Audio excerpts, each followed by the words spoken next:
I will admit that there's two people that I met along 30 years in journalism where I was like, whoa, I still have pinch me moments every once in a while, but like, wow, I'm actually talking to Mary Lemieux right now.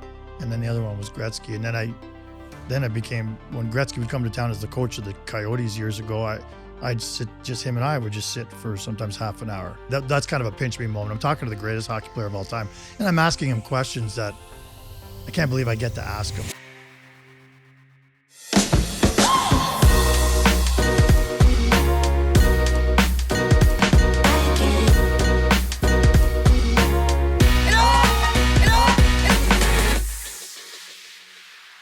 Welcome to the Calgary Sessions. This is episode number 146. I'm your host, Jeff Humphreys. Before we get into it, if you could please share this one if you like it, which I think you will, or any previous shows. Obviously, we're trying to get more exposure around it.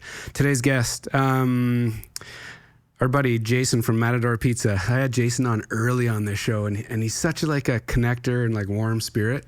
And so every once in a while, he just lights me up when he's not in Greece. He's like, you need to have this person on, this person on, this person. I'm like, yes to all of them. So please do the intro. So that's how this one came to be. And yeah, man, I'm pumped you're here. This will be a really cool one for me to just hear the story, because I would say a lot of people know you as this thing in public, but actually to sit down and hear the story, I think I'm fascinated. I think a lot of people will be too. So please name and who you are.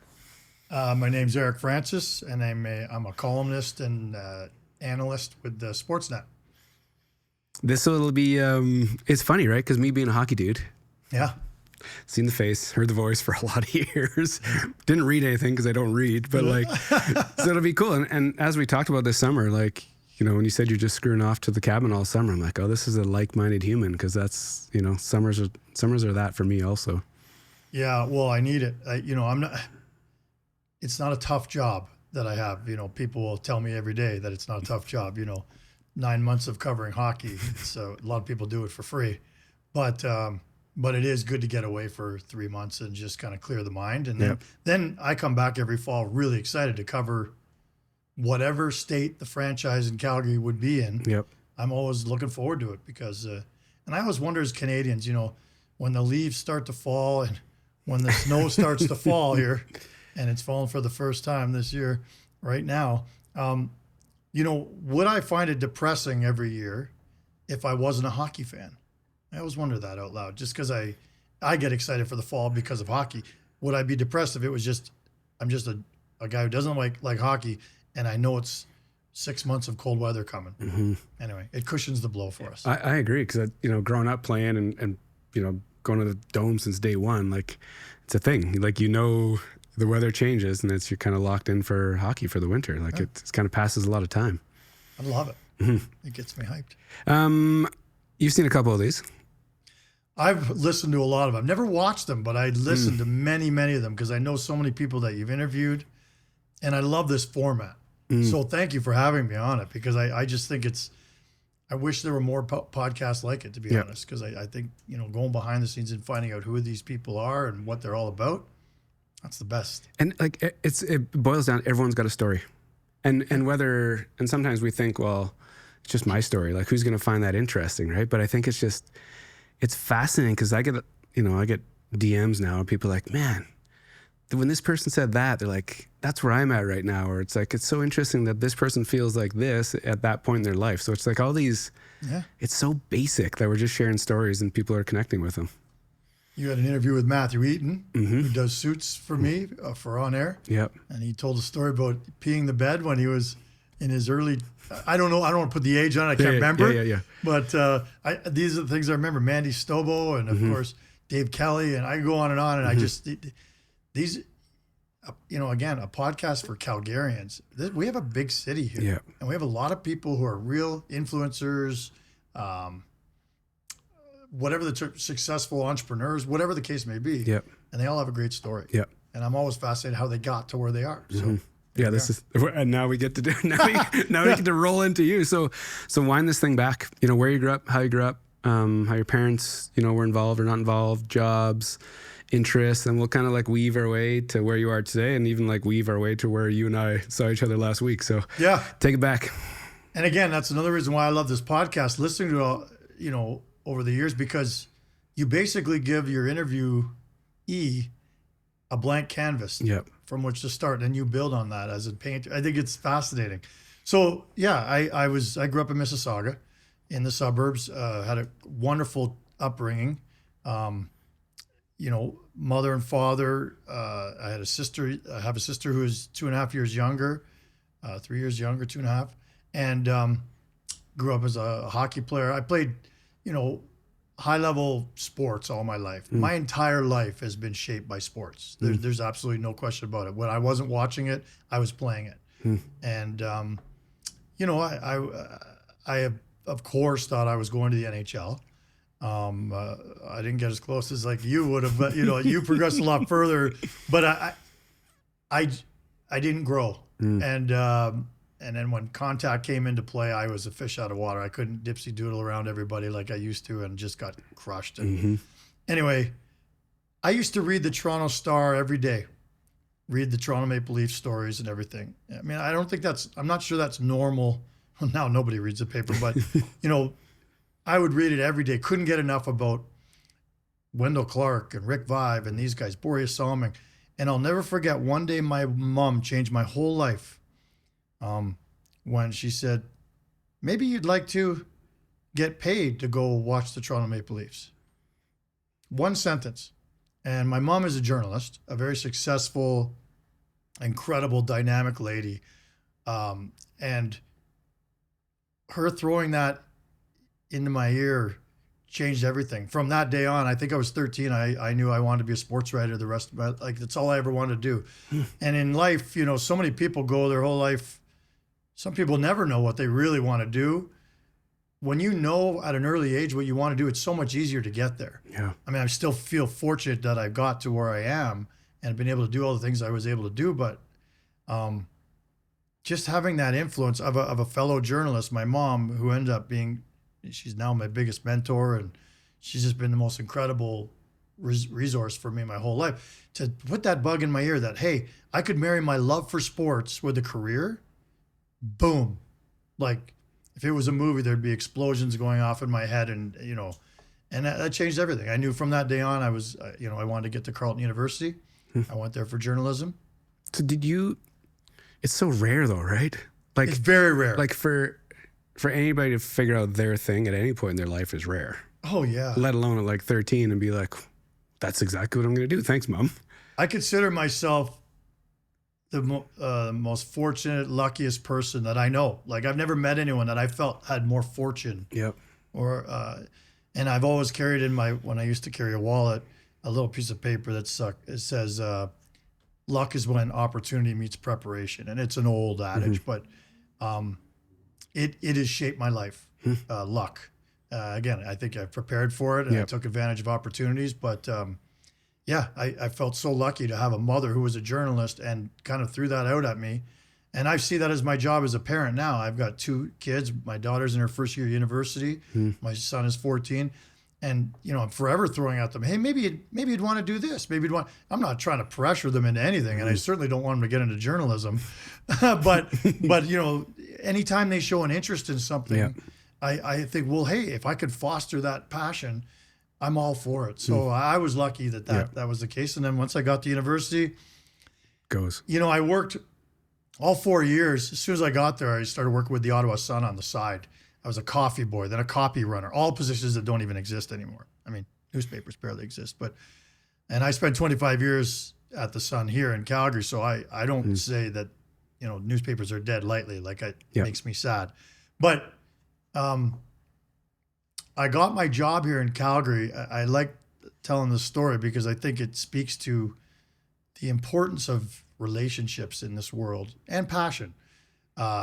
I worked at that paper for 4 years doing menial jobs and kind of worked my way up. Then they let me do high school sports and then university sports. And then they let me cover the Senators the first year they came into the city, just doing stats and little things. But I finished my 4 years there, and I'd worked for the school newspaper as well and all this. I'd done everything I could to just continually show anyone who would listen, I can do this and I want to do this.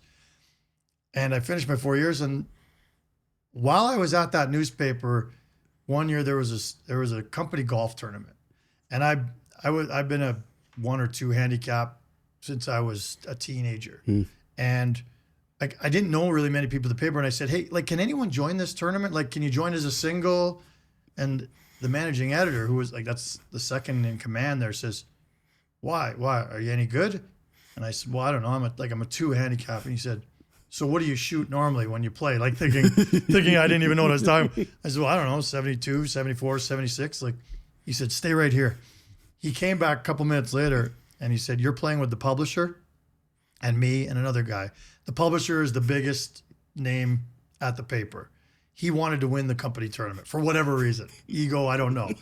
Anyway, that first year I helped him win the tournament, and then I helped him win it all these years, 4 years in a row. When I graduated, he said, what do you want to do? We were actually at the company tournament.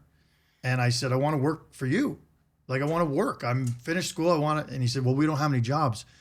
But our friend in Calgary, Ken King, runs the Calgary Sun. They're starting to go 7 days a week. And do you want me to make a phone call? And I said, yeah. Within 2 hours, I had a phone call from Ken King. And his first sentence is, I hear you hit a hell of a golf ball. Why don't you fly out to Calgary and we can find out? And I got the job in Calgary. We didn't play golf together. We ended up playing many years together, Ken and I. But I just, my passion for golf opened the door for me to get on that publisher's team. My relationship that I built with the publisher allowed me to get a phone call to a big shot in Calgary, and I got the job. Yeah. Relationships are everything in this world. And the more you foster, the more doors you can open. And that's the other lesson I'm trying to teach my daughter at university. Go meet as many people as you can. I don't care if you get 51% in every subject. Get your degree, but while you're doing it, meet as many people as possible. Not just for future employment possibilities, but just for growth. And that I just like telling that story because I think it's so symbolic of how I got to where I am, but also how I think I've managed to progress in my job because it's all about building relationships as a journalist. It's vague though, right? It's kind of gray. Like there's no, like when you tell your daughter that, just go meet people and experience the things. Like you can't, and then you can't tell it right behind that statement. You can't say like, it's going to turn into something. You just can't see it yet. Yeah. It's just. She wouldn't believe me anyway. No. Dad doesn't know much. No, it's dad's job to just say dumb things to their daughters, and then they don't. Anyway, maybe years later she'll understand. And whether she does or not, I don't care because I get calls now from my daughter 3-4 times a day, which is so heartening. And all she wants to do is tell me about all the people she's met and all the things that she's experiencing, and that's what university is all about. So she's doing it right. Just like at a young age, being all in on sport. Was their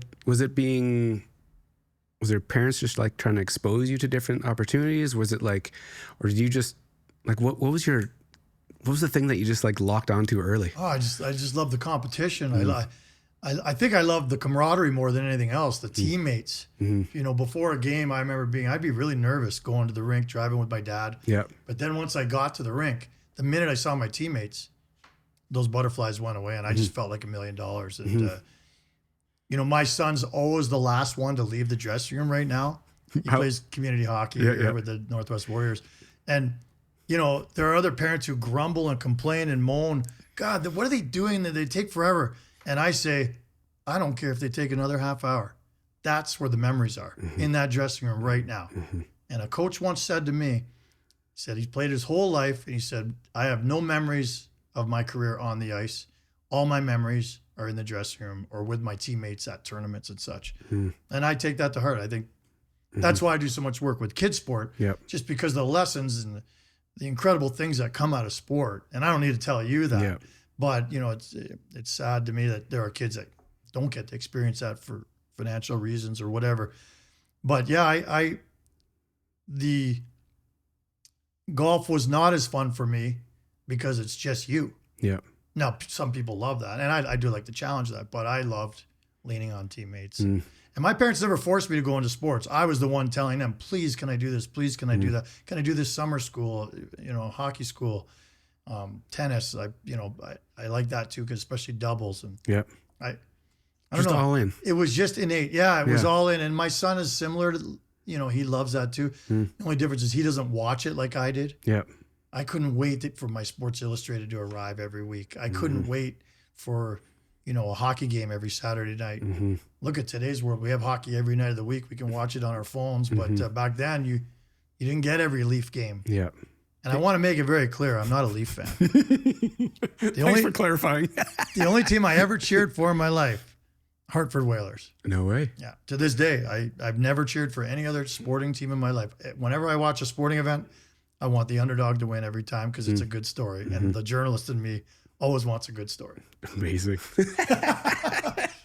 The Whalers, man. That's like, yeah. One of the best logos. Oh, it's all the colors, logo. Yeah. Yeah. And Ron Francis was my kind of my idol. I used to tell people he was my uncle, even though we had the same last name, but straight faced. Yeah, and nobody questioned it. They said, "Oh, your name's Francis, I guess."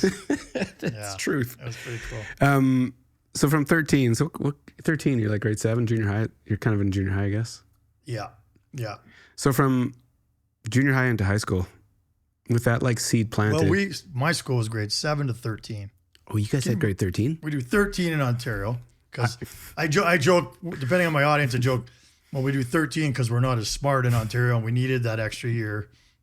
Or I joke that we're smarter in Ontario because the bottom line is I'm not smarter than anybody. So it didn't work. But sorry, go on. So what's got so at a young age, you kind of know and whether you like fully trust it or you say it out loud at 13. So how do you kind of move through like junior high and to the end of high school do you have this like drive? Do you already know it's in the book? Like it's in the bag, sorry? It's like done?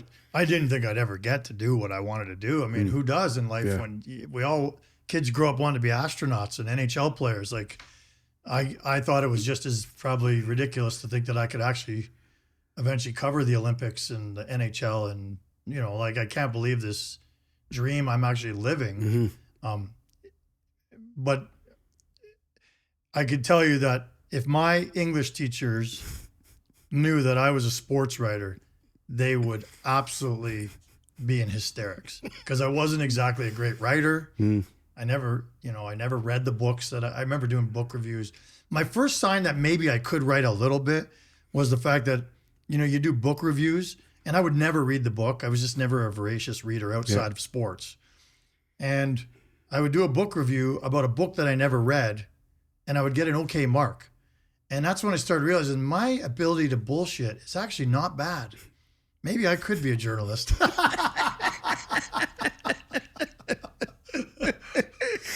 It's like, but to have that skill at a young age, like it's interesting. Those book reports, when you're talking about book reports, I was thinking like Lord of the Flies was the book that I had to read back in in high school and junior, it must have been high school. But the other thing too, that you're flashing me back to is when I was a youngster too, so I'm born in 77. So, no internet, no whatever. Yeah. But I was such a Flames fan and we had to do these like journals in like grade 4 or 5 and 6. And my mom gave them to me a couple of years ago and I cracked them open like 4 months ago. And all these journals they're obviously trying to help you like write properly, like the art of like whatever calligraphy or whatever the word is for writing. Yeah. But all I did was talk about Flames games. Flames against the Oilers, like the Whiners. And it was just like the Flames beat the Whiners last night. And I would like write a paragraph of the hockey game.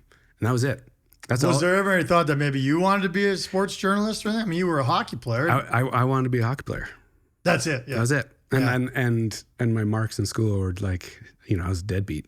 Like there was no scholastic awards or skills to be had. So it's but as you're talking with us, I'm like, oh yeah, I wrote these things, but it's kind of ridiculous how impactful sport can be at a young age. Like I remember cutting out Sports Illustrated with like Jordans. Like I'd cut out Jordan, like make these collages of all these athletes. Like it was a thing. I have stuff like that. Like I still am a huge card collector. I have a collection that goes back to the 70s, and I went to a card show last week, and so I have like a book that I basically wrote. You know how every year a book comes out, the Hockey News with the whatever it was back then, 16 teams. Yep. Preview on every team, the depth charts. I just took that template and did my own. It used to be called the John Davidson Annual, and now this was the Eric Francis Annual. And I'd stencil the logos. I have it all. Like it was amazing. I mean, it was so. This was probably even before my mom put this idea in my head. But this is what I want to do. I did my own kind of magazine, and on the cover of the magazine one year, I had a photo of this 18-year-old kid who was going to change hockey, and his name was Gretzky, aka Weiner, as you may have put in your journal. But it's his rookie card, and I taped it on the front of this book. That card now, untaped and in really good condition, is worth, all of it. It'll depend. I still have 4 others, but none of them are worth $2 million or $3 million or whatever these big ones are worth. You and I might not be here. No, I wouldn't be sitting here, but I'd be sitting here, but you know what I mean. I just, yeah. So I've loved that stuff. Like way different, right? Like that's just a different level of like fascination. Like what is like? It's just it's so different. Yeah, and I don't know what it is. Like the last thing you'd ever be able to call me is a jock sniffer. Like that's not. It's not like I idolize these guys. And when I will admit that there's 2 people that I met along 30 years in journalism where I was like, whoa. I still have pinch me moments, but every once in a while, but like, wow, I'm actually talking to Mary Lemieux right now. And then the other one was Gretzky. And then it became, when Gretzky would come to town as the coach of the Coyotes years ago, I'd sit, just him and I would just sit for sometimes half an hour. I'm like, that's kind of a pinch me moment. I'm talking to the greatest hockey player of all time. And I'm asking him questions that I can't believe I get to ask him. Like, tell me how hard it is to be a coach, how much different it is. And, anyway. But from that moment, right? Sticking the card on the front of this book. Yeah. Which would be really cool to see. Ruining the card. Which would be really cool to see this book. Yeah. To that moment. Like that doesn't really, it doesn't happen. How do you think that's ever going to happen? How are you going to connect those dots? It's never going to happen. Yeah. So again, it's a humble dream I had, like, be a sports writer. God, who cares? But for me, it was all I ever wanted to do. All I ever still want to do. Like, eventually when I cancel myself or get canceled or however this thing ends in this crazy business, or the business just completely implodes, I can't go into another business. No. I'll write another book. I've written one book. I'll write another one maybe or something like that. But it'll still be journalism. But there's no way I could go and sell stuff. And my wife reminds me of that all the time. You could never do a real job.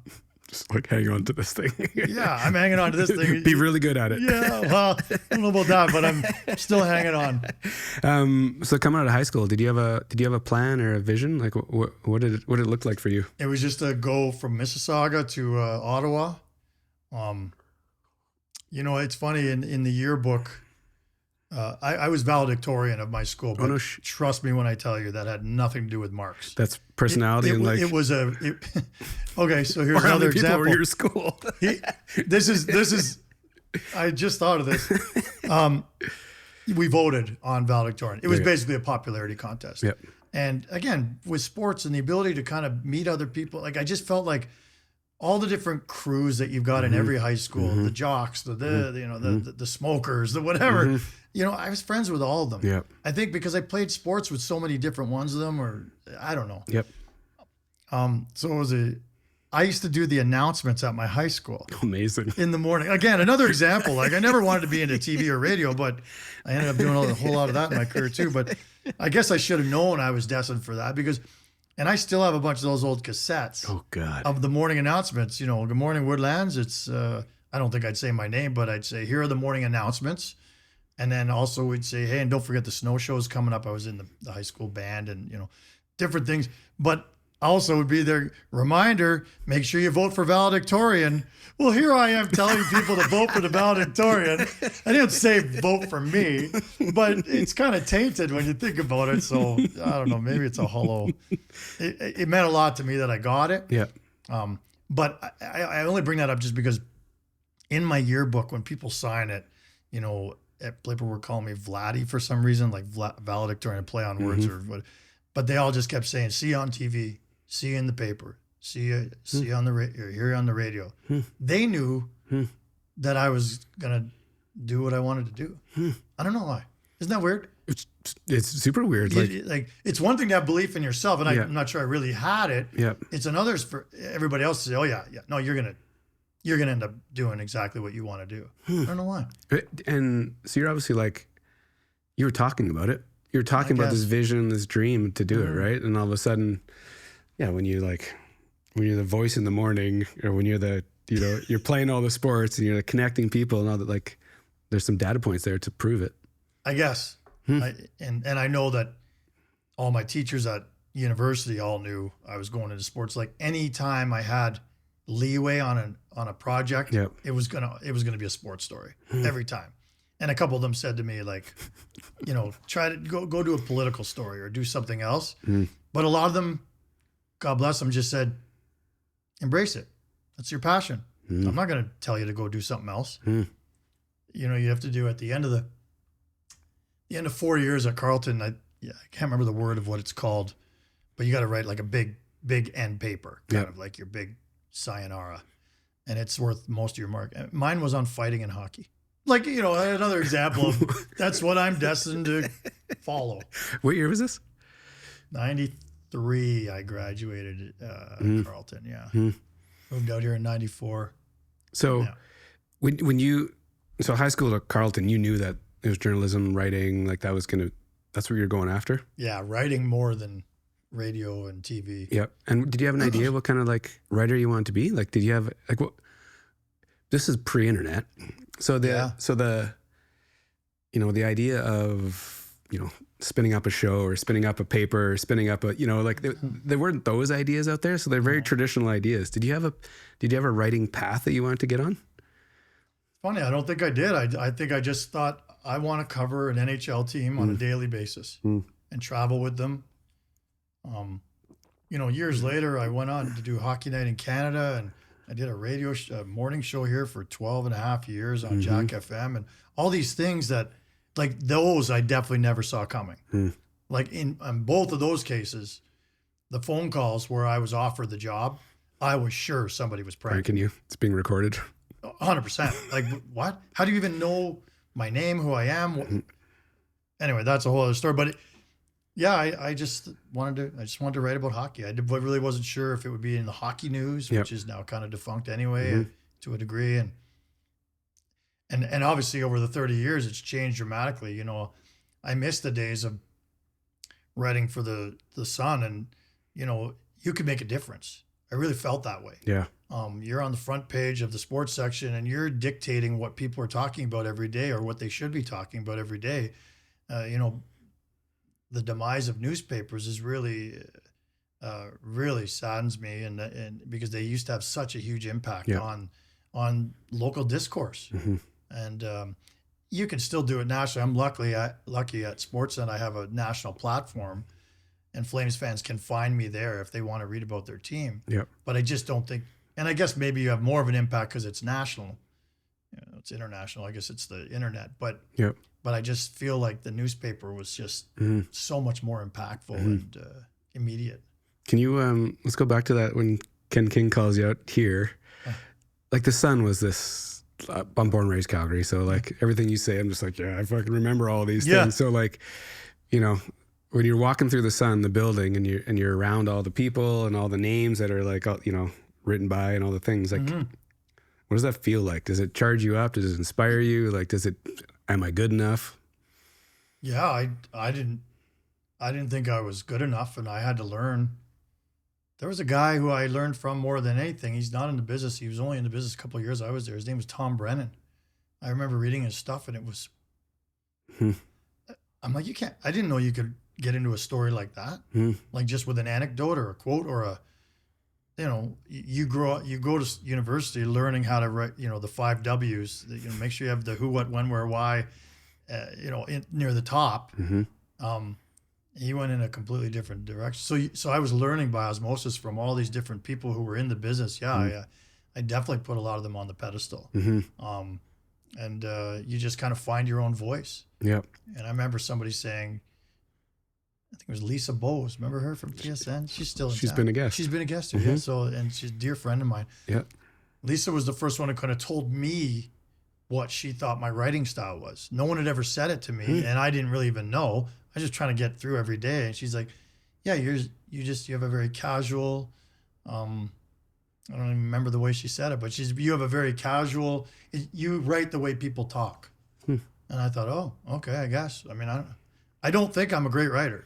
I think I'm confident with my ability to be a columnist. Yep. But I don't think I'm a great writer. Mm. Do you know what I'm saying? Mm-hmm.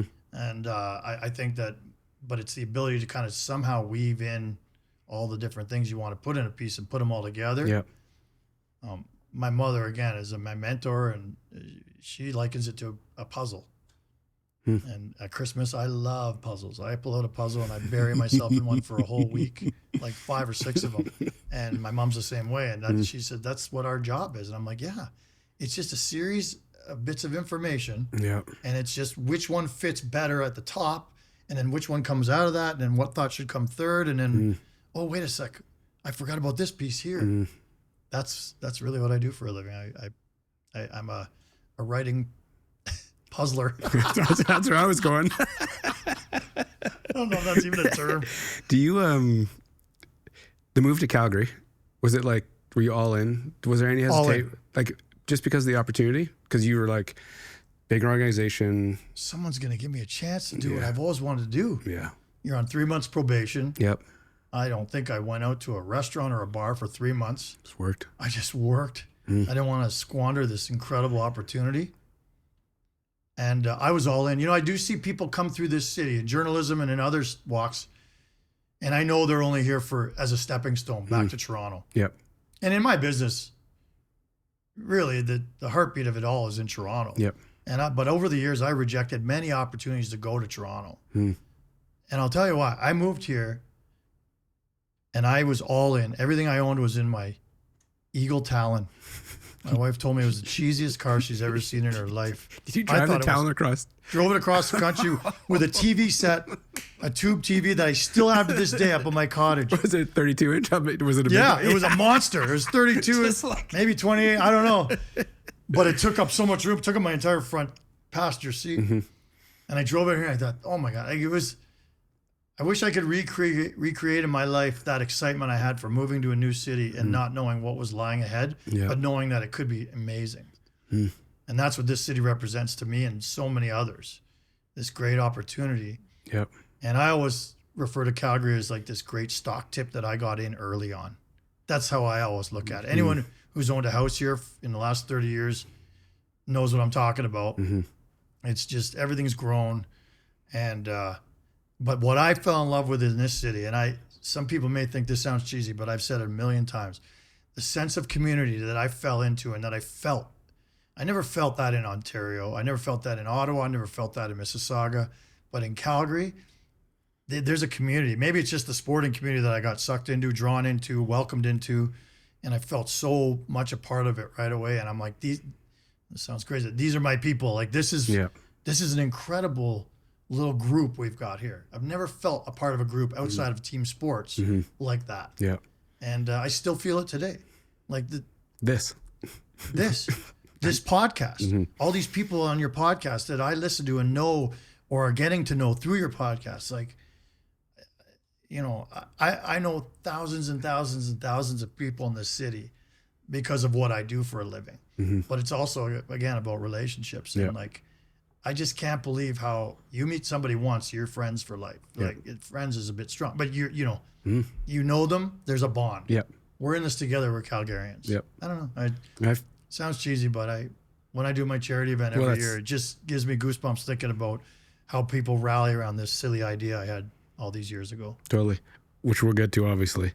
That I forgot that you were with the Sun for so many years. Yeah, 25 years. And it's like, for whatever reason, I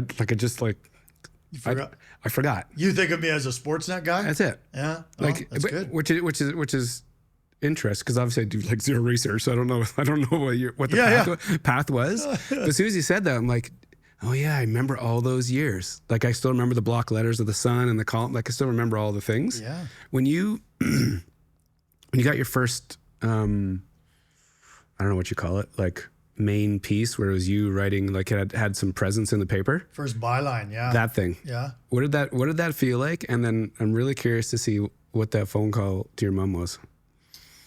Yeah, I wouldn't have called my mom, I don't think, to say, hey, I got my first piece published, because when I was in Ottawa, I was getting stuff published all the time, again, but it was high school sports. It was little stuff.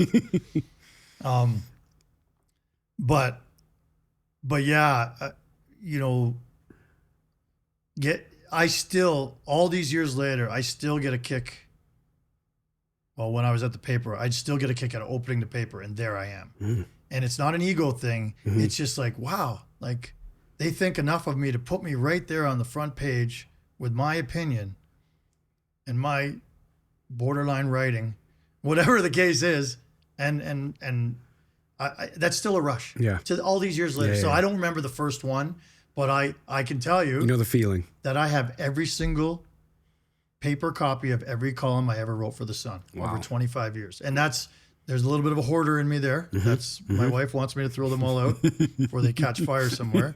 And I probably will one day, but I feel like one day I'm going to sit down with them and just go through them. And every single piece, I have a feeling there's a little bit of a memory that I'll be like, oh my gosh, I remember that. Yeah.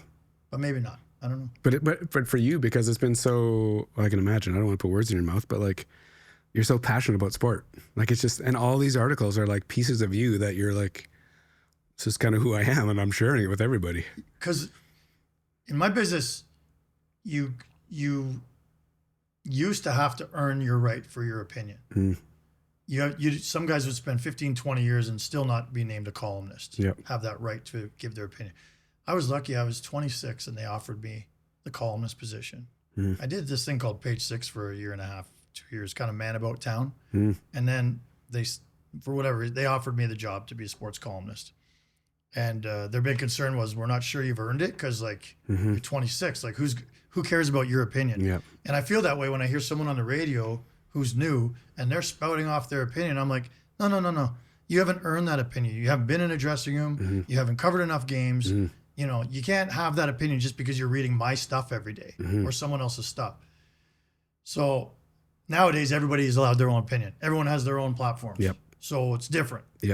But for someone to trust that your opinion, and I stuck my neck out a lot over the years. I was pretty controversial. I think in my older age, I've gotten a whole lot. The game's changed. It's not as competitive. I'm not as bombastic. For a lot of years, I was pretty, people either loved or hated me.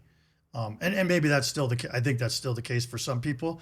But generally speaking, if someone were to just look at my articles over the last 5, 6, 7 years since I went to Sportsnet, I've mellowed a lot. And I don't have strong opinions like I used to. So, where'd you go after the Sun?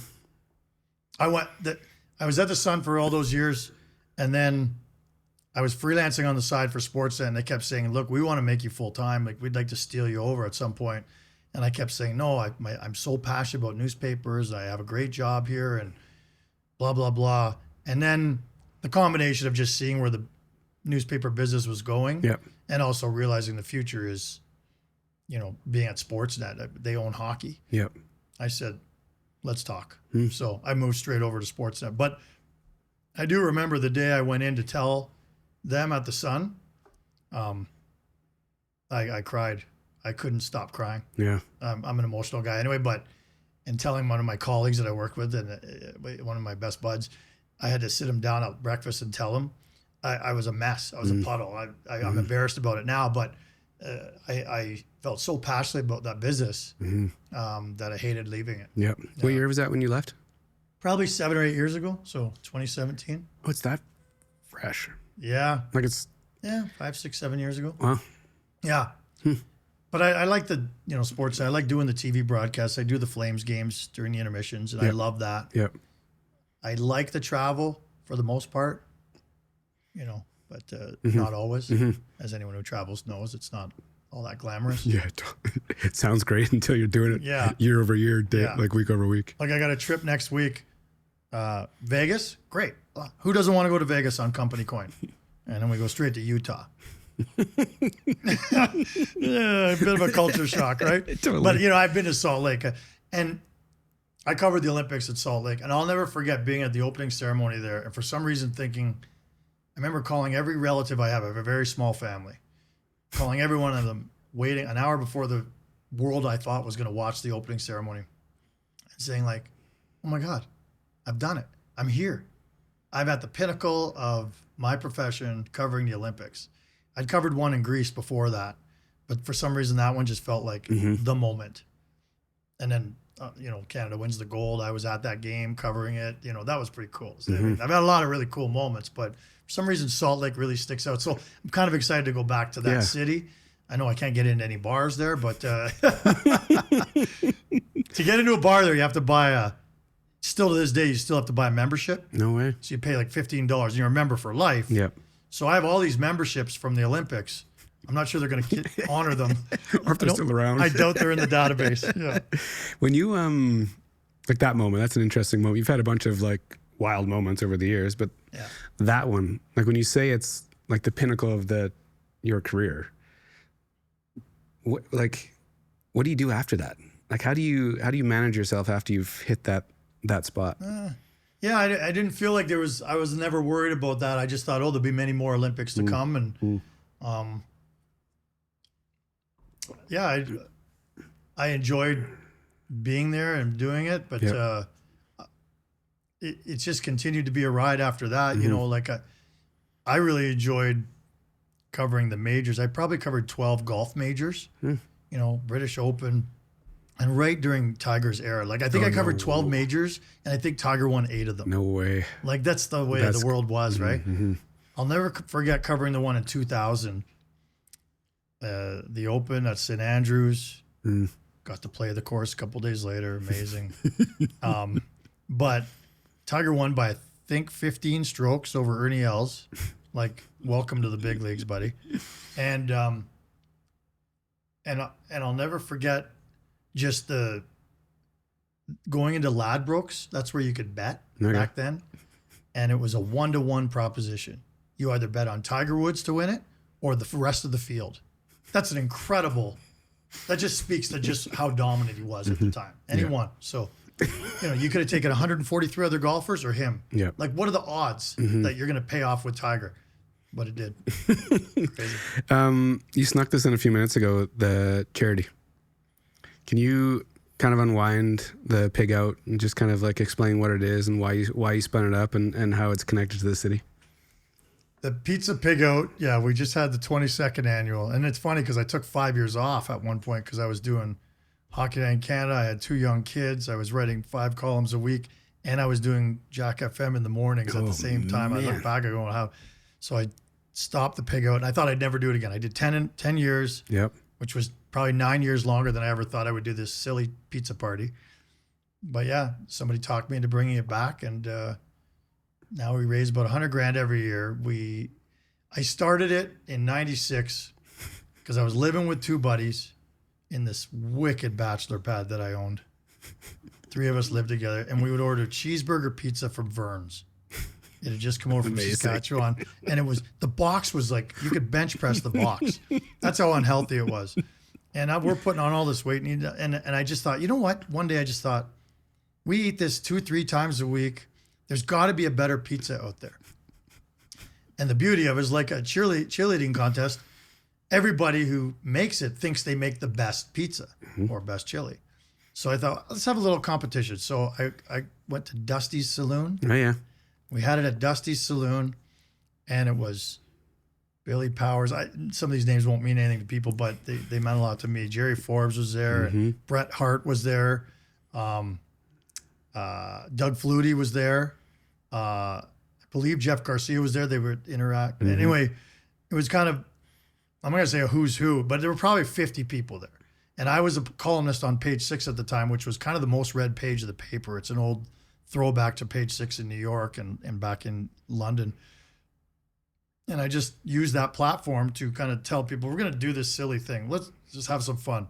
And if we raise any money, I think we raised like $30. Like, that wasn't the idea of it, but we did raise some money. I don't know, $200 and 50-50. And I think 50 pizzas showed up from like 20 or 30 pizzerias. Like, it was amazing. And then just over the years, I joke, it mushroomed from there. And it's just gotten, the one you were at last week, and thank you for coming. There's 600 people there. There were 600 pizzas there. And these pizzerias, they all donate these things for free. And because of it, we can raise $100,000 a year for KidSport Calgary. I just think it's an amazing thing. it is I'm proud of my family and my children, of course, but career-wise, I think it's the thing I'm proudest of. It's a silly little pizza party. I get it.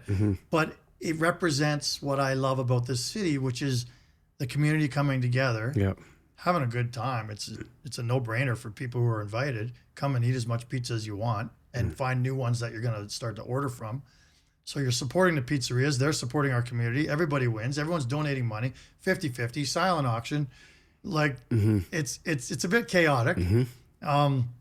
It's gluttony in the name of charity. Like, what could be better? Did you have an idea what it could be? No. And like when you see it right now, you're like, might be one of the most, like, the proudest thing in my life. Yeah. Just not in my life. Well, one of the career-wise, yeah. Sorry. So crazy, but it's like you just let it kind of grow every year and just come up with a crazier idea and a fun and like something different, fun, and then it just turns into this. One year, I thought I'd spice it up. I invited a guy named Casey Stiles. He's a Calgarian. Do you know that name? He was an electric violinist. Yeah, okay. Like, I thought he was going to be huge in the world. Yep. And I think he did have a pretty good little career. Yep. Yeah, I touched base with him about 5 years ago. Anyway, he came and performed. Just in the middle of the Pigout, we said, hold on, everybody. Casey Stiles. And he performed. And then we went back to eating pizza. One year I had the Canadian sign spinning champion. I thought that would be so funny. You know, outside the pizzerias or the dry cleaners. Yeah. And he's spinning signs. So we had these two guys go head to head in this incredible sign spin-off. One guy flew in from Toronto. He was the national champion. It was hilarious. Last year, Joey Chestnut. That came out of nowhere. And I thought, wow, wouldn't it be funny if we had the greatest eater of all time come and eat pizza, and at the end of the night, we have a contest, for like 2 minutes, who can eat the most pizza. And he had 22 slices in 2 minutes. Crazy. It was something to see that people will never forget. And I fear I set the bar a little too high because everyone asked me this year, who's coming this year? And I'm like, no, that was a one-off. That was Joey Chestnut, the great. That's it. Now he's a Netflix star. Got $500,000 at Netflix this year to have his eating contest with Kobayashi. So unless I can get Kobayashi, I can't see me getting another guest. I may bring Chestnut back. Yeah. Everything that guy does is in excess, not surprisingly. That night, he ate 22 slices in 2 minutes. He drank a ton of beer with me, and we gambled till 2 a.m. Until I finally said, dude, I got to go home. And he's like, I got to go back to the bar and get another shooter. And he had a 7 a.m. flight. I know because we booked it. We paid for him to come. He put on a hell of a show, and he proceeded the rest of the night as if he didn't eat 22 slices. And he drank like a fish. And he had a great time, and he gambled like crazy. And I don't know how he made that 7 a.m. flight. But professional. That guy, he is the great. He is the GOAT for a reason. That is amazing feat. The tie to KidSport with Webby.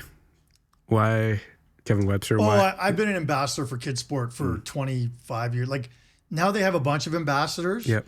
But I think I was the original. They joked that I was the OG ambassador because I've always felt so passionate about it. Like, Billy Powers is a name that might not mean a lot to younger generations, but he was a longtime QR77 voice and a real kind of a legend. Well, not kind of. He was a legend in this city, and he taught me, along with guys like Kerry Bracco. I could give you a list of people who taught me. I never would have known that it's important to give back to charity, but that's not part of the manual at Carleton University when you go into journalism. But if you're given a position like I was, like prime real estate in a newspaper, which used to mean something, like if you can use it for good, like, God, what a honor. And so I've long emceed charity events. I'm not Dave Kelly. I mean, that guy's amazing at what he does in so many ways. But whenever someone asks me to MC a charity event, I'm happy to do it. And Billy Powers taught me that, like, just the amount that he gave back, but also helped facilitate things. Hey, I can connect you, and you guys can make magic, raising money or doing something or building a business, or, like, Billy died tragically, I guess it was about 12 years ago. He was murdered by his stepson. Awful story, but he's one of the most influential people in my life for sure. And he taught me. So anyway, getting back to KidSport, all the lessons that sports teaches you. Like, I don't think I need to go into them. You know them, I know them. And if we can help kids get into the game, and it is really neat. I have had people come up to me, including one of our sponsors for this year's Pizza Pigout, a guy I play hockey with. He said, look, I relied on things like that growing up, and it saved my life. And so he sponsors the Pigout in a big, big way because of it. And that's so perfect that he benefited from it. Now he give it. Jerome McGinley was a product of KidSport in Edmonton. Wow. You know, their equivalent. And like, these are the stories that we love. You know, one of the best soccer players in our country, same thing. You know, it's just it's an amazing. And now that they've combined with the Calgary Flames equipment bank, the power that they have to make change is incredible. So I'm honored to be part of KidSport in a small way. And we've raised over $1.3 million now for KidSport. It's crazy. At the Pigout. It's crazy, right? This is nuts. This is nuts. It makes me smile, giggle. I think of all the carbs that we had to go through to get that, but it's great. Like, you know. Does it, like after that event, the recent event, does it, like the come down after that? Like, what does it feel like? No, it's relief. Yeah, just the pressure around There's a lot of work to get all the auction items and corral all these people, and you're getting last minute, hey, I can't get my ticket online, or you know, like it's just nonstop. So when it's over, it's always that's Christmas, New Year's, my birthday, all in one. It's my favorite day of the year every year. My wife knows it. She comes to the Pigout, and she leaves, and I stay till the wee hours of the morning because I just stay after everybody kind of clears out. All my good friends stay, and we just have a blast and celebrate what we just did. And there's usually a hangover involved the next day and some gut ache, but it's a prideful gut ache. You've touched on this a few times, just this, like the community that, you know, Calgary's kind of wrapped their arms around you obviously for a long time, but like to be page 6 for all those years and to have like a voice, and you're like, people are reading it, they're talking about the things you're saying, they're taking what you're saying as like insight and moving forward with it. How does that translate into like the face-to-face, even like TV world, you know, just how does it, you're this person that's writing in this traditional thing. And then how does it feel like to move through the city knowing that you've written all these words, people have consumed it, and now you're kind of on TV, you're kind of a brand in the city. Like that, was that ever on your radar as like an outcome? No, you don't do this job to be famous or have some sort of local fame, whatever that. I am still forever flattered when I'm recognized. And what blows me away is I get recognized more for my voice than my face. That when I started on Jack FM many years ago, I guess I have a unique voice. I never thought of that before, but I guess I do. And so I'll be like at a dry cleaner and I'll say, thank you very much. Have a great day. And someone will go, is that Eric Francis? Like that's happened to me so many times. Can't believe it. You know, again, we mentioned earlier about, me being, some people hate me, some people love me online. And if you just went online, if you were a Martian who dropped into Calgary and you just went online, who's this Eric Francis, and just read the Twitter comments, like you'd think I'm the most hated man in the world. Evildoer. That's right. Like people, and I have people come up to me and go, hey man, I know you take a lot of heat, but like, I just want to say, you do a good job. Like a guy came up to me at the Flames game the other day. And that always means a lot to me that people would stop me and say nice things to me. What a lovely thing for someone to do. And I tell them all the same thing. I go, like, so nice for you to say that, but to my face, nobody has ever said a negative word to my face in 30 years. It just shows you the level of the keyboard warriors and how empowered they feel and how brave they are behind a keyboard. And I'm not saying they'd be scared to say something negative to me. It's not like I'd punch them out or I'm not a formidable size or anything like that. I'm just saying the reality is, everyone who's ever come up to me has always been nothing but gracious and nice. They don't have to gush over me and tell me they think I'm great or anything like that, because I'm not. But just to acknowledge, hey man, I read your stuff every day. I really appreciate it. Whatever the case may be, that is a byproduct of a 30-year career that I never expected. Now I will say, my mother was, and I still think is one of the most predominant journalists in our country. Her name is Diane Francis. She's written 10 books. She's in the National Post. She's the editor at large. Her career, she's, 78 years old. Like, her career is, she's doing different things now. But, she's still doing the job. She loves it, but she's not, with the death of newspapers, she's not as front and center as she used to be. 1985, she was named Miss Chatelaine. Remember Chatelaine magazine? Like, that's an old thing. Yeah. But there was a cover of her in this bright yellow jacket. No way. She had a Corvette she bought one year that said Lady Di on the back. Like, she was a big deal back in her day. Yet, because I don't feel like there was a sense of community in Mississauga where we grew up, like, I never saw anyone come up to her and say, hey, great job. Now, she gets that now over all these years later. But, sorry, it's a long meandering way of saying, I never expected it. I really do appreciate it. It doesn't go to my head. It just makes me smile and say, wow, that's really nice that someone would acknowledge that they read me or watch me. Yep. Do you have, you've been in this business for so long, like. I am old, yes. But it's like, for anybody to do a thing for this duration of time is a long amount of time invested in it. Do you have an idea of where you go from in the next decade? Well, there aren't many options, right, in my business. I would assume, listen, I'm fascinated by podcasts. Yep. There are a lot out there. As you know, it's tough to get recognized and noticed and make money off it and all that. So I could see myself doing a podcast one day. But I think that, my son's got 4 more years left until he's off to university. And then I would assume at that point I'll probably retire. I say that, but I don't know if I could leave the business. But who knows what's going to happen? The business is getting so much smaller now. I wouldn't want any other job in the country other than the one I have right now. I say that honestly. Like, I couldn't go back to a newspaper. Yep. And I'm not really sure where else I would go. I could see myself writing a book. I wrote a book years ago with Martha Hart on the life and death of Owen Hart. Oh, you did? The wrestler. And Martha's a dear friend of mine. We have cottages next to each other up at Sylvan Lake, and there's the Ontario and me calling it a cottage. I'm sorry, a cabin. Everybody always corrects me. You're good. But yeah, I wrote that book, and it was a fantastic experience. And the book did really, really well because wrestling back in the day was a big, big deal. And his death was one of the most famous incidents in the history of that incredible industry.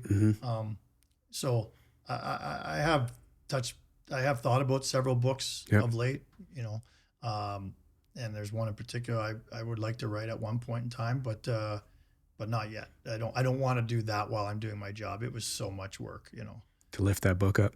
Oh my gosh. I wrote that book 1999. He died. I wrote it 2002, 2003. Yep. I wasn't doing hockey night then, but I was still working really hard, doing a lot of different things. So I kind of said, I don't want to do that again for a long time. But yeah, books, podcasts. Yeah. Sport, like all sport related. If I could, I love, of all the things I do, I would say that radio is probably my favorite. Just sitting there having conversation. I love that. That's like no different than me sitting in a dressing room after playing beer league and just shooting the breeze with everybody. That's what I do for a living. I love it. So I would love to do what you do. I love to do the radio. So maybe I would just move into radio full time. I don't know, but there's options, I guess. But a guy said to me in Manhattan last year, I was out having a wonderful night with Ryan Leslie. Oh yeah. And we ran into a guy, and I told him, he just retired. And he said, 3 things you got to think about before you retire. 1, do I have enough? 2, have I had enough? And 3, will I have enough to do? And I thought that was absolutely brilliant. That should be on plaques. If you can answer those 3 the right way, then you are ready to retire. I believe him. So I'm trying to answer some of those. Those are laugh about them now, but they're big questions. Big questions. Have I had enough? The business pisses me off a lot, especially the way it's kind of deteriorated over the years. There's tons of things about it that, from time to time I catch myself being that jaded old guy who go, it's not like it used to be. But I can't say I've had enough yet. I still love what I do. Like, was at the rink today.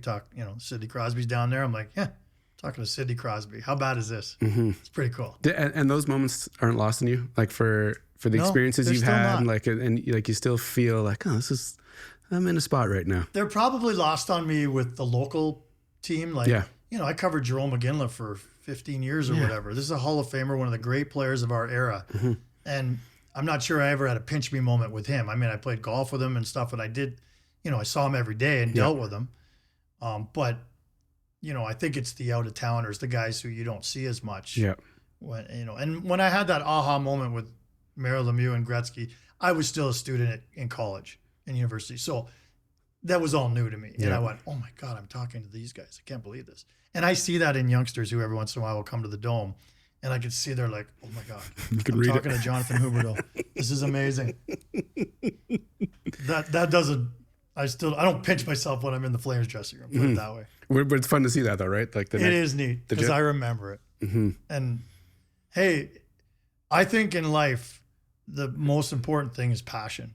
I think if you don't have a passion for something, then I really feel bad for people who don't have a passion for something. Yep. It could be anything, collecting cards. It could be gardening. It could be soccer, watching soccer, playing soccer, whatever. Yep. But passion is so important. When you have no passion, like I got to almost add to that list, when you have no more passion left, then it's definitely time to walk away. Do you think it's like the struggle to find passion? It can be tricky, right? I think so. And I don't know why some people really like struggle with it. Like for me, I can find passion in sport, like skiing and like whatever. I can find it. Yeah. Some people, there's just, I don't know if they're nervous to have different experiences or what the apprehension is, but they just can't dig it up. No, I think it's hard. It's kind of like trying to figure out what you want to do for a living. Yeah, which is hard for a lot of people. Yeah. If you're doing a job that you don't like necessarily, how on earth would you be able to find a passion in there? So you've got to find it somewhere else in your life. It's tricky. It's tricky, but man, it's so important. Mm-hmm. Like if you don't have something to get up and get excited about every once in a while, like it would be hard. Imagine working in a cubicle. You imagine like walking into an office and on the 26th floor and you're in this cubicle and that's what your life is. It'd be tough to find the jam to go find a passion. So that would be a case where I think you'd have to find it elsewhere. Yeah, for sure. You put in your 8 hours and then you can't wait to get home and start watching your favorite streaming show or going to the cards, whatever your passion is, go and pursue it. Yeah. Could be working out, jogging. I don't know. Mm-hmm. That's definitely not on my list. But I wish it was, but it's definitely not. I mean, I'm still active and I play a ton of sports still. Yeah. But there's nothing worse than working out. Thanks for doing this, man. Thanks for having me. I love this. Keep it going.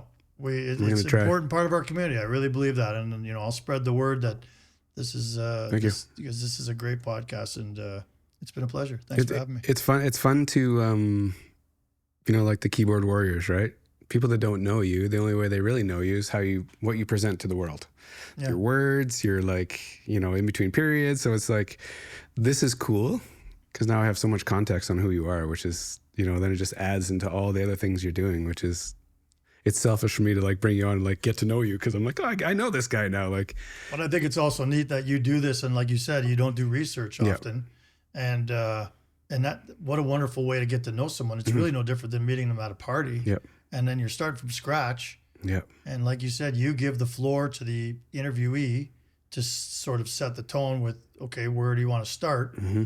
And then you just start adding all the beautiful colors around it. And I think it's a wonderful, the art of conversation is not everybody has that. And I think you do a great job picking up on things people say. I'm not, I've listened to so many of your podcasts. Mm-hmm. You pick up on things just like a listener. I'll be listening and someone will say something. They'll just drop something in and you'll come back to it when they're finished their thought and you'll go, hey, you just touched on something. Mm-hmm. And then boom. And I'm like, yes, I was hoping he would come back and do that.